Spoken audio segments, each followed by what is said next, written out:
And hello, everyone, and welcome back to the Just Economy podcast, building a just economy $1, one vote at a time. Thank you for joining us again. I want a couple of reminders is that we have our summit for the Community Reinvestment Alliance of South Florida. We have our summit coming, and it will be February 24th, 2022 at the Signature Grand. Tickets go on sale November 15th, so look forward to getting your tickets.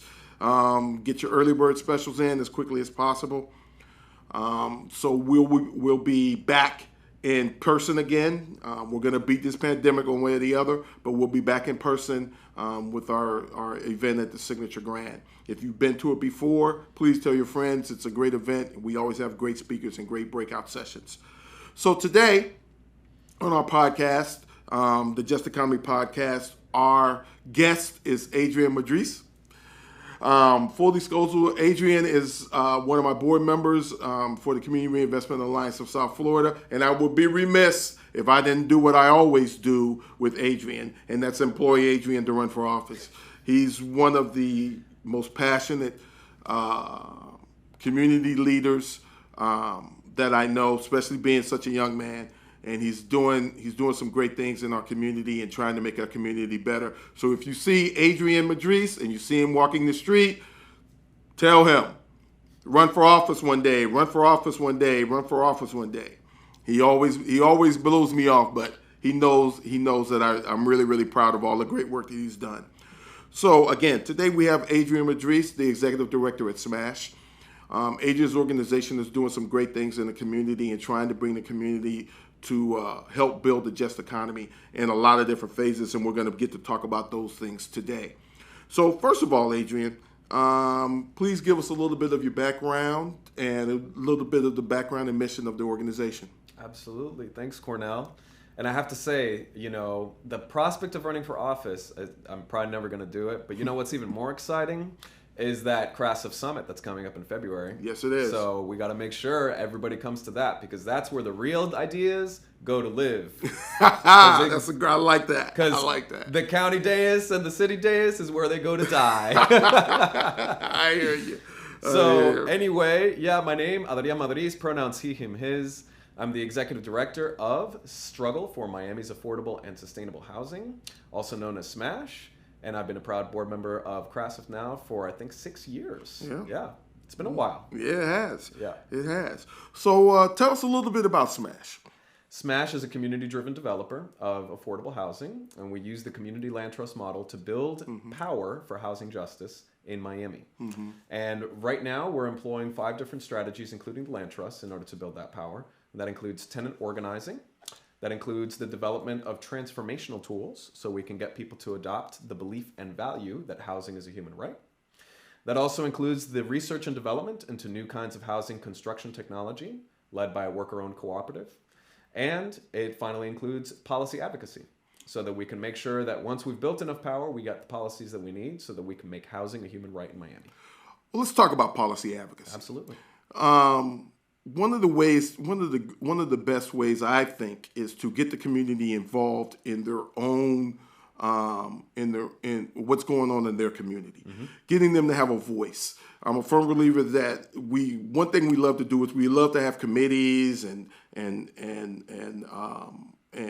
concerns and tell people what it is they need, and not have them be a part of the process. So tell me how is SMASH leading in policy? We want to make sure that any policies that we advocate for are, number one, driven by the people who are most affected by the crisis. And the people who are most affected by the affordable housing crisis, symptoms including slumlords, gentrification, rising rents, are Black and brown, low-income people living mostly, if we're talking about Miami, in the neighborhoods of Overtown, Liberty City, Little Haiti, and Little Havana. And it should be these folks that are getting to decide what exactly are the housing policies that we need going forward. And one of the things that those people keep telling us, the organization, and our organization is comprised of those people, is that we just need to have more affordable housing, and it needs to be deeper in terms of affordability. Much of the affordable housing that's built currently is not nearly affordable enough, and it needs to be community controlled. Because even if you build affordable housing, And it's only affordable for, that year that you have that rent affordability, okay? Or as long as you have the voucher, or as long as you have that affordability covenant with the developer. Then eventually you're going to be back to square one. You're going to be living at the bequest of the actual owner of the actual land. And then that person's going to get to decide if you're going to have an affordable rent or if it's not going to be so affordable. And right now, given the hot market of Miami's economy, they have all the power in the world to raise the rent as high as they want, and they're always going to find somebody to pay it. So we, the residents, we're always at a disadvantage, and we need to get that under control. So, and I totally agree with you on that. I think that affordable housing, as you stated so eloquently, is a human right. Just like the Constitution says, we have rights to free speech.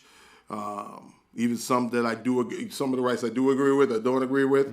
But we have those rights, and we also should have the right to affordable housing. So tell me quickly, how do you mobilize the community to come in and be a voice for themselves?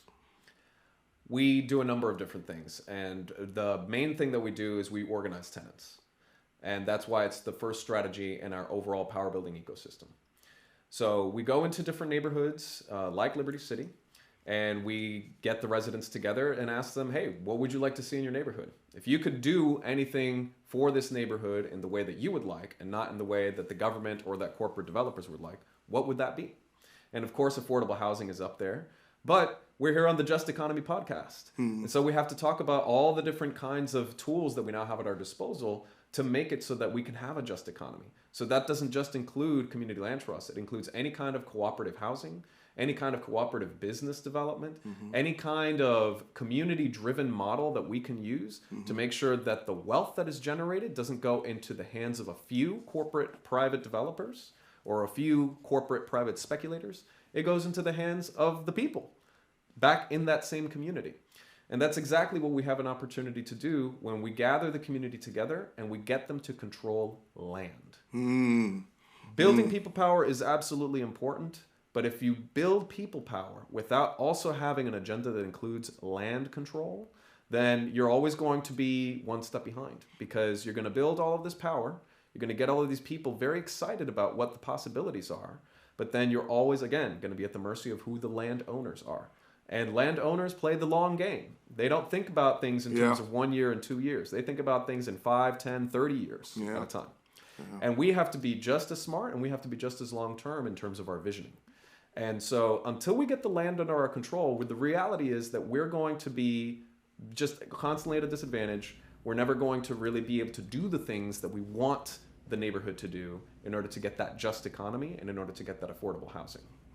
That's great insight, Adrian, and I like the part of getting the power to own the land. Sometimes it doesn't hit you until you actually see it, that the landowners are the ones who are, as you stated, playing the very long game here.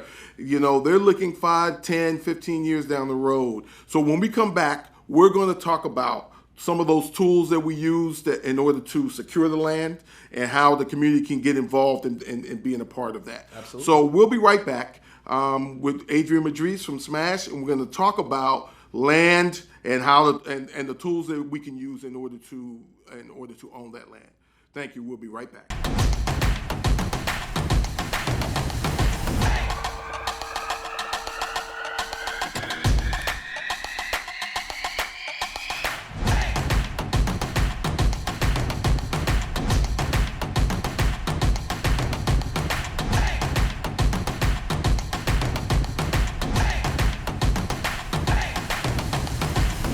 Economy podcast, building a just economy, $1, one vote at a time. And again, we're with our guest, Adrian Madriz. I keep trying to say it like he says it because it sounds so cool when he says it. So I keep trying to say it how he says it. So please don't get too upset with me. So we were talking about land and how to control the land. So give us a few tools that we can use in order to help secure the land, so that the community is more involved in their own housing. The main tool that we use is the community land trust model. And we love that model so much because it just has such a rich history in terms of how it's been used by people who are low income, black and brown, to be able to take over land, democratize it, and then use it for the community's benefit. It was invented by African American farmers in the 1960s. Who were, yes, African American farmers in the 1960s in Athens, Georgia, who were trying to get around racist land use and lending policies.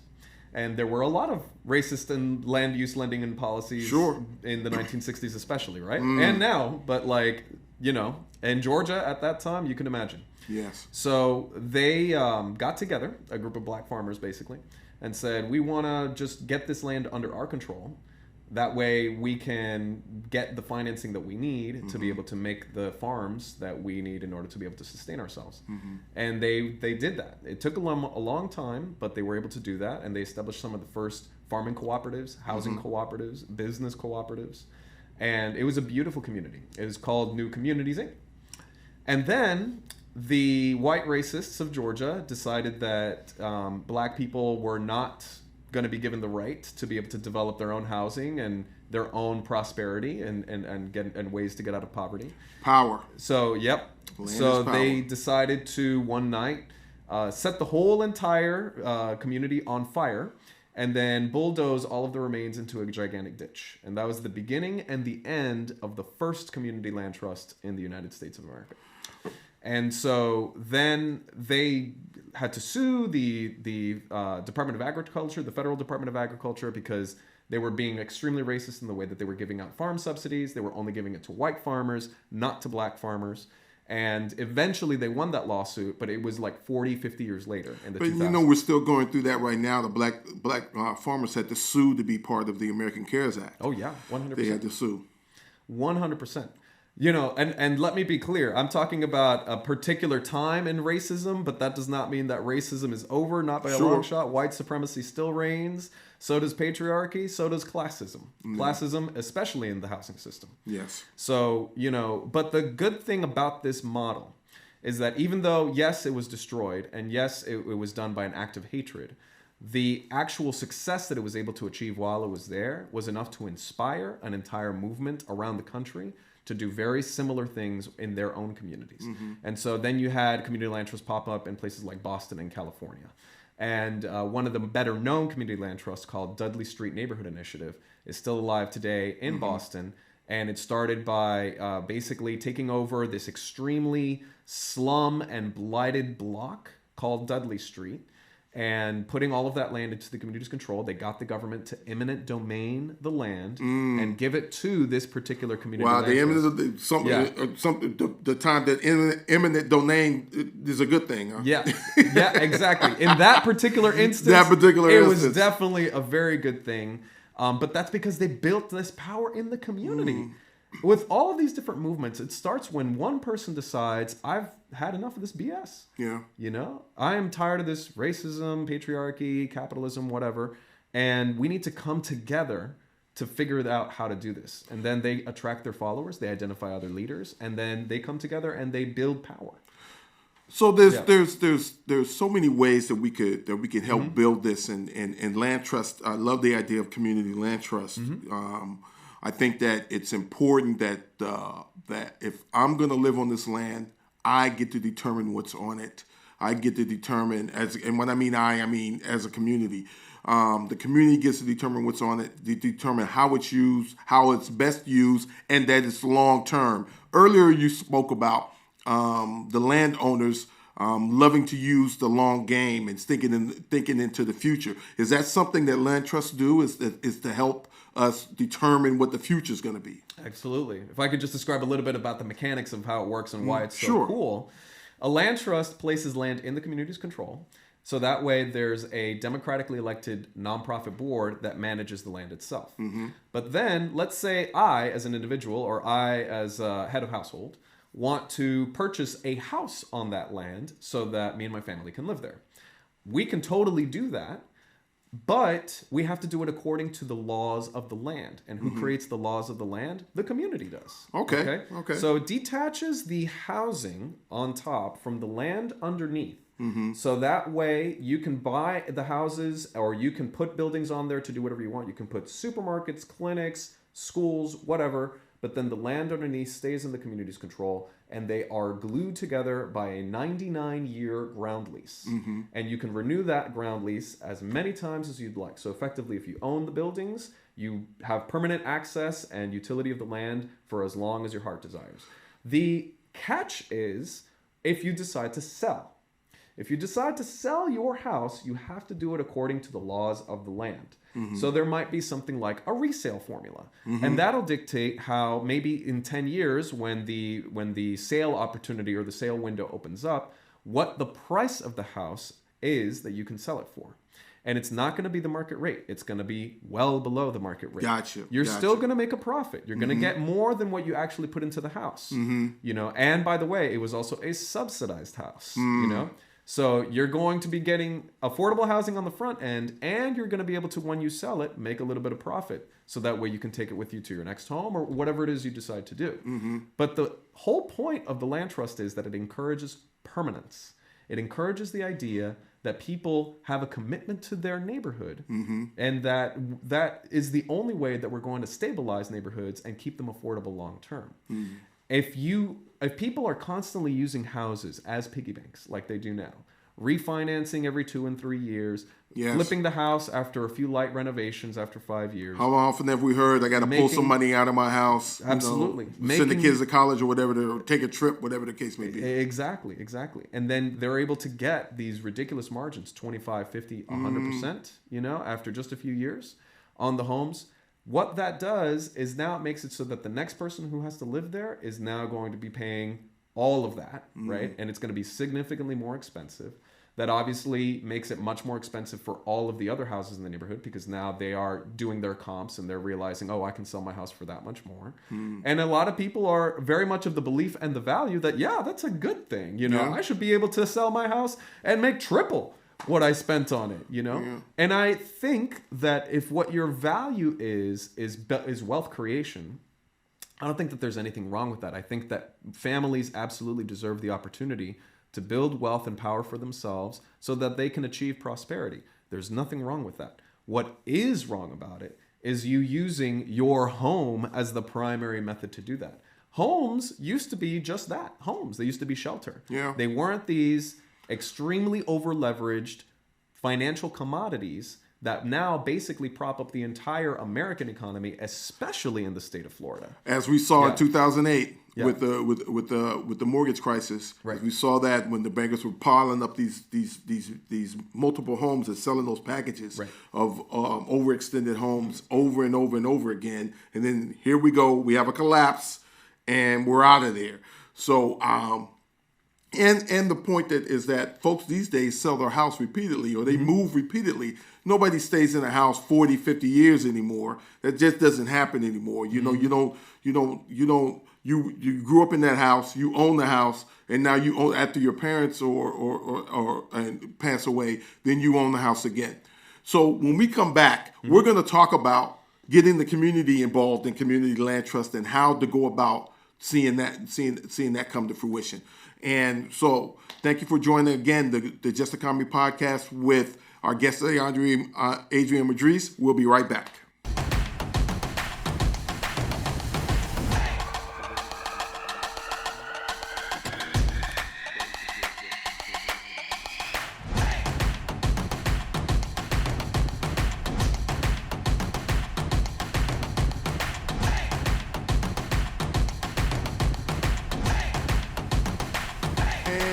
Welcome back, everyone, to the Just Economy podcast, building a just economy, $1, one vote at a time. We welcome you back to our guest, to our show today. We're speaking with Adrian Madriz from SMASH, the executive director. He's going over some things on how to build that just economy using the community, which is what I love, getting the community involved. So we were just talking about, Adrian, community land trust, and you went through the technical aspects of community land trust. So I know that SMASH started their own community land trust and is doing one in Liberty City. Yes. Correct? Absolutely. So please tell me, how did you get the community involved? So that's a beautiful question. The way we got the community involved is really the way SMASH got started. And I need to tell you the story about one of the first residents that we started organizing. Her name is Porgy Town, but we like to call her Gigi. I think you might have met Gigi. I have met yes? Gigi. Okay. Did you know that when we met, she hated me? She did not like me at all because I was working as a housing organizer at the time for another organization called the Miami Worker Center. And I was knocking on doors in Liberty City, and everybody was telling me, we got to do something about these slumlords. The housing crisis is out of control, the gentrification. They were just running the full gamut. And I'll never forget going into this particular apartment where I saw some of the worst examples of poverty, just like visual poverty that I had ever seen. Rats, roaches, mold, mildew. I mean, the roach problem by itself was out of a horror movie. I remember the video you used to show when you would go and speak.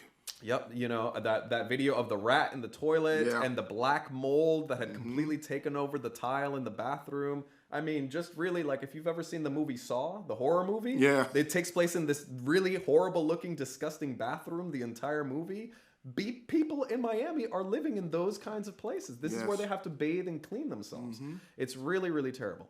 So Gigi happened to live in this particular building, but every single time I would knock on her door, she would just be like, I don't know what it is that you want, but you need to get out of my house. Get out of my house. Okay? And I'm just like, look, I think we could do something about the slumlord. He's clearly like subjecting all of you to terribleness and blah, blah, blah. And she's like, I don't care. Okay? You need to get out because all you people ever do is come around here and say you're going to do something about the problem, but you never do anything about the problem, right? So this is... Her frustration was palpable. Very, very, very palpable, absolutely. And, her frustration was shared by many people in that community. She wasn't the only person we heard that from. She was very direct about it. Like, she was very direct and honest about it. Sure. But yeah, that's how we started. And then, what eventually happened is that the slumlord evicted her. Yep. Wow. Evicted her from her unit. Yep. And we organized against this particular slumlord. We had a campaign at the time to get it so that the city of Miami would sue the slumlord, and then they did, and then they placed those buildings under the control of the city of Miami. This is the first time that the city of Miami had ever taken such an aggressive measure against a private landlord. Yeah, in like 30, 40 years, basically. So, but it took you guys being organized in the community in order to make that happen. Exactly. Yes, we had to organize, and we had many tenants in that building that we were working with, and they all were parties to the lawsuit, and they helped us get media coverage of the events, and lots of activity was going on at that time. But Gigi, she got evicted, and one day we were there at the building again, and we were organizing tenants, and we were having a meeting, and then Gigi comes over to me. And she says, hey, I heard y'all were having a meeting. And I was like, yeah, but don't worry. We're not going to do it near your house. Okay? It's not going to be in the courtyard. She was sensitive about that, yes, huh? We're going to do it as far away as possible. And she was like, no. I want to go to the meeting. She said that. And I was like, you want to come to our meeting for Smash? And she was like, yeah, the landlord put me out. And, the reality is that I 100% sympathize with everything that you're doing, but I had to treat you the way that I did because I was working as the assistant manager to the building. Wow. Yep. And they still evicted her. And they evicted her. Manager? Yeah. Ooh. Slumlords, absolutely. There's no honor amongst thieves whatsoever, right? Yeah. So that's what happened. And then she started coming to the meetings, and she eventually became a board member. And now Gigi, managed to find a new place to stay. She lives in a subsidized unit. Is significantly better than that old roach and rat infested place that she lived in before. She runs her own business. It's called Gigi's Candles and Baskets. Okay. Shout out to Gigi. Shout out to Gigi. If you want a candle or a basket gift, this holiday season, just let us know, and we'll get that ordered for you. Okay, baskets starting at like $10. All right. Oh, that's great. I know, right? And she's a phenomenal entrepreneur. She's really taking it seriously, and that's how she's living. And she's the president of Smash now. Really? Yes. That's what's called Smash. That's called what's called community involvement. That's involved. That's called the community getting involved from her own circumstance. Yep. excuse me, from our own circumstances, seeing, okay, I can use my story, however terrible it is. Yep. I can use my story in order to bring others on board and get others involved in the community, because it takes us. It takes the whole village. You know, we can't continue to sit on the side and say, okay, I voted, and that's the end of it. Yep. No. We need your voice. And Adrian and Smash have been doing some great work there. When something is wrong in the community, Adrian is leading the way down there at City Hall. You know, when you say can't fight City Hall, that's not his mantra. Adrian's mantra is, okay, you can fight City Hall, you can win, and I'll keep fighting City Hall. That's all a part of it. So bringing the community in and getting that community involved, even after all that you have been to, all the yelling and screaming she did, but learning that, okay, I do have a voice, and I got to think that teaching people to have their voice is very, very difficult. It can be. It very much can be. And, you know, with Gigi especially, it wasn't an immediate thing, you know. I think that obviously it didn't start in the best of places, our relationship. Sure. And I think that if we would have been any other organization, or if I would have been a different kind of person, that's probably where it would have ended. Right? But you have to really fall in love with these challenges in order to overcome them. And I don't mean love the challenges in the sense of like, I want people to go homeless. I want them to be living in slum conditions. But love it in the sense of like, always be thinking about how it is that we can overcome these kinds of challenges. You know, and that's the commitment that I've made in order to really be an effective community leader, and to do something actually that's going to be different about these challenges. Because the reality is that slumlords are nothing new, rising rents are nothing new, gentrification, climate going gentrification, on since this country was started. None of that is new. So if we're going to do something to end it finally, we have to completely be different and very radical in terms of what we're going to be doing next. And that's exactly what we've committed ourselves to doing. We want to make it so that the models that we're pursuing now are truly community-led, that people like Gigi are actually given real levers of power. And so that way we can come up with the policies that are actually going to make a difference. And by the way, we have been able to create those policies. Just this year, you know, during the pandemic, we had a lot of drama due to housing. You know, if you followed any of the stuff that was going on, especially last year with the eviction moratoriums and how we were getting it extended, and how the ultra-conservative governor of the state of Florida and the conservative state legislature were very, very adamant that they did not want to do that, but then we forced them to have to do it like 5 different times. You know, the people of the community led those efforts the entire time. When the residents of Hamilton on the Bay, which is a building that was getting a mass eviction this year after the collapse of the building in Surfside, they came together, they organized with us, and they fought at City Hall very consistently, and they eventually won a new law that basically makes about $5 million available for rental and legal assistance for anybody facing mass evictions in the city of Miami. So these are the kinds of things that we can achieve when you really dedicate yourself to these communities, and you really love these communities, and you love the city and the county.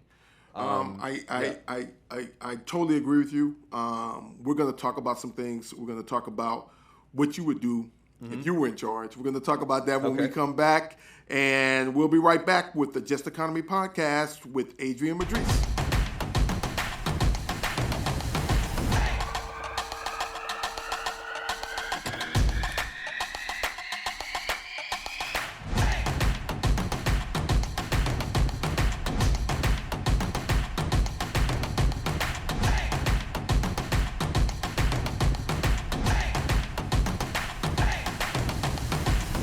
And welcome back, everyone, to the Just Economy podcast, building a just economy, $1 one vote at a time. Again, we're back with our guest today, Adrian Madris, who's the executive director of SMASH, and we're going to ask him for contact information here in a little bit. But a question, Adrian, that I ask all my guests, and this question is this: if you had the power, I just rained the power down on you right now and said, Mr. Madris, what would you change, and how would you change it? What would your answer be? I would change the notion that the only people who deserve a home are the people who can afford it. I like that answer. Okay. I like that answer because it goes back to what we were talking about earlier. That should be a God-given right, or at least a country-given right, that everyone should have affordable housing. 100%. So, how would you go about changing that notion? I think right now, what we have, I mean, this notion comes from a very deep place, you know? And deep, I mean, I think that people literally feel it in their cells of their body, that this is the way that the world needs to go around. You know, I need to be able to have clean water and wake up in the morning in a clean bed. And I also need to be able to look at all of the people who I see that are homeless and unsheltered on the street and justify to myself why it is that they're unsheltered. And the best thing that I can come up with is, well, they clearly just didn't work hard enough, you know?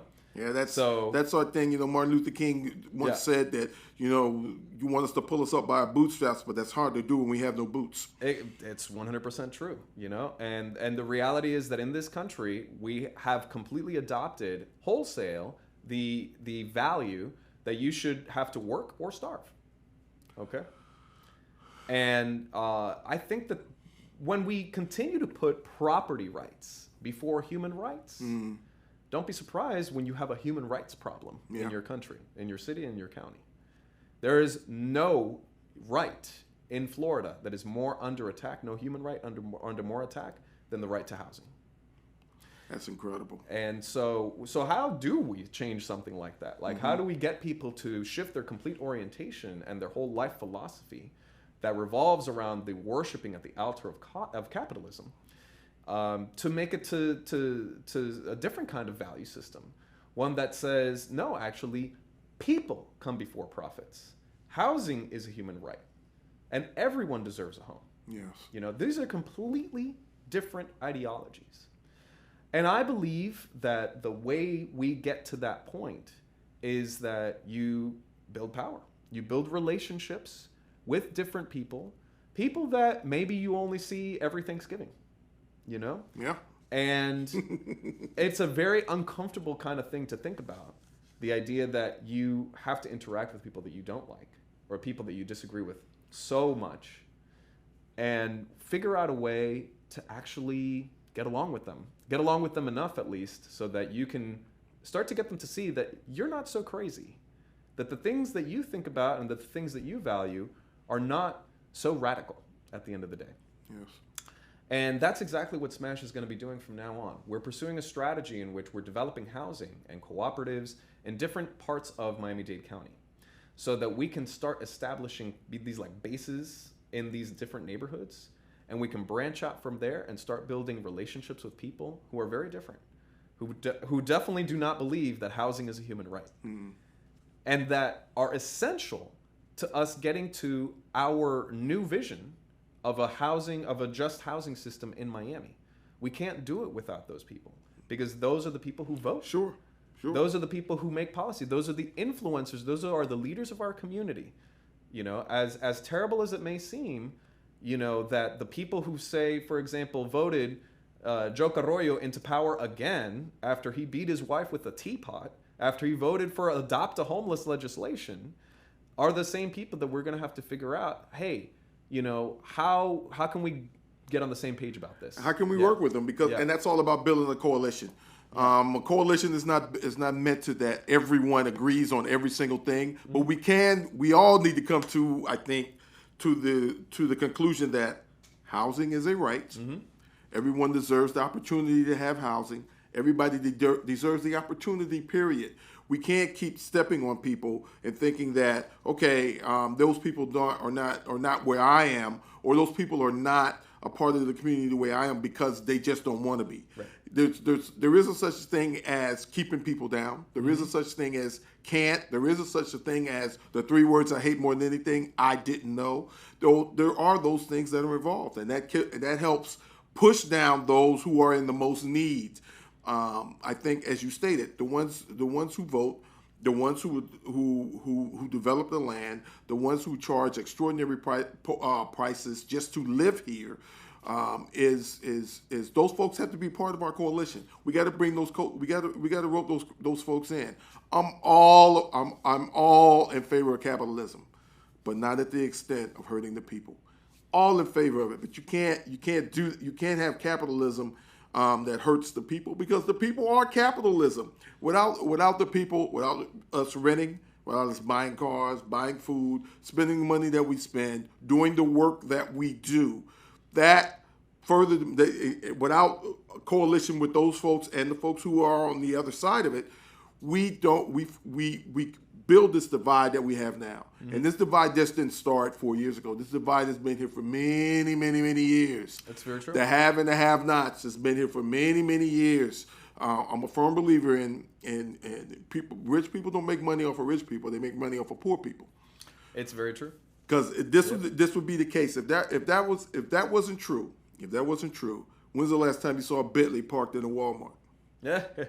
Hey, doesn't happen. 100%. Yep. Doesn't happen. So the folks who are low to moderate income is the ones who really carry this country, and we appreciate organizations like you bringing that voice to those people and letting them know that, most importantly, letting them know that they have a voice. Because as you said, Gigi didn't know in your prior story. Gigi didn't really know that she had a voice. And right. She knows she has a voice because of Adrienne Madrice and other folks who are saying you can speak up. You can talk about what your living conditions are. You can do that. So Adrienne, do us a favor. Give us contact information for you and your organization. Absolutely. So if folks want to get involved with SMASH, and we absolutely encourage folks to do so, join the fight for housing justice. Especially now that we have Give Miami Day coming up on November 18th, and we definitely appreciate a donation. You can go to smash.miami, our website, and you can get involved, make a donation, and support us on Give Miami Day. And if you want to do something about this terrible housing system that we have, the slumlords, the rising rents, the gentrification, the reality is that to change everything, we need everyone. And so everybody who's watching this right now, please do consider getting involved. This is one of the best things that you can do if you really care about your county, your city, your community, to make it so that we can finally have housing justice in Miami. Thank you, Adrienne. Yeah. It's been such a pleasure. And like I said, I always talk to Adrienne about, especially when it comes to community activism. And again, when you see him walking the street, tell him, run, Adrienne, run. Run, Adrienne, run. Thank you so much for being a part of the Just Economy podcast, Adrienne.